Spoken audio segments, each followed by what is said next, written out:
नमस्कार दोस्तों, कैसे हैं आप सब। चलिए शुरू करते हैं आज एक बहुत ही अच्छी कहानी। किसी नगर में एक सेठ जी रहते थे। उनके घर के नज़दीक ही एक मंदिर था। एक रात्रि को पुजारी जी के कीर्तन की ध्वनि के कारण उन्हें ठीक से नींद नहीं आई। सुबह उन्होंने पुजारी जी को खूब डांटा कि यह सब क्या है। पुजारी जी बोले, एकादशी का जागरण कीर्तन चल रहा था। सेठ जी ने कहा, जागरण कीर्तन करते हो तो क्या हमारी नींद को हराम करोगे। अच्छी नींद के बाद ही व्यक्ति काम के लिए तैयार हो पाता है, तब जाके कमाता है और खाना खाता है। पुजारी जी बोले, सेठ जी, खिलाता तो वो खिलाने वाला ही है। सेठ जी ने कहा, कौन खिलाता है, क्या तुम्हारा भगवान खिलाने आएगा। पुजारी जी ने कहा, वही तो खिलाते हैं। तो सेठ जी बोले, क्या भगवान खिलाता है, हम कमाते हैं तब जाके हम खाते हैं। पुजारी जी, निमित्त होता है तुम्हारा कमाना और पत्नी का रोटी बनाना, बाकी सबको खिलाने वाला, सबका पालनहार तो वह जगन्नाथ ही है। सेठ जी ने कहा, क्या पालनहार लगा रखा है, बाबा आदम के ज़माने की बातें करते हो। क्या तुम्हारा पालने वाला एक एक को आकर खिलाता है। हम जब कमाते हैं तभी हम खाते हैं। पुजारी जी बोले, सभी को वह खिलाता है और नहीं खाओगे तो मारकर भी खिलाता है। सेठ जी बोले, पुजारी जी, अगर तुम्हारा भगवान मुझे 24 घंटों में नहीं खिला पाया तो फिर तुम्हें अपना ये भजन कीर्तन सदा के लिए बंद करना पड़ेगा। पुजारी जी बोले, मैं जानता हूँ तुम्हारी पहुँच बहुत ऊपर तक है, लेकिन उसके हाथ बहुत लंबे हैं। जब तक वह नहीं चाहता तब तक किसी का बाल भी बांका नहीं हो सकता। चाहो तो आजमा के देख लेना। पुजारी जी की निष्ठा परखने के लिए सेठ जी घोर जंगल में चले गए और एक विशालकाय वृक्ष की ऊंची डाल पर जाकर ये सोच के बैठ गए कि अब देखता हूँ इधर मुझे कौन खिलाने आएगा।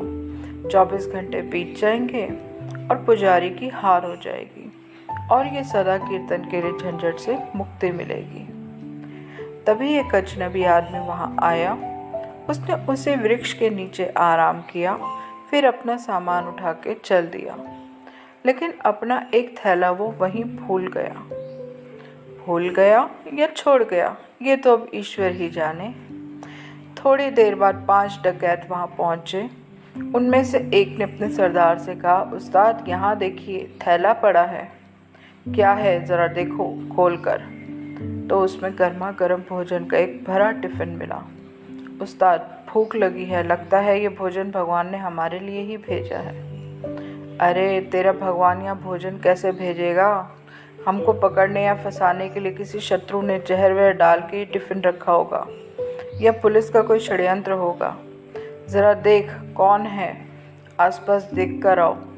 उन्होंने इधर उधर देखा, लेकिन कोई भी आदमी उन्हें नहीं दिखा। तब डाकुओं का मुखिया जोर से आवाज़ लगा के चिल्लाया, कोई है तो बताओ, ये थैला यहाँ कौन छोड़ गया है।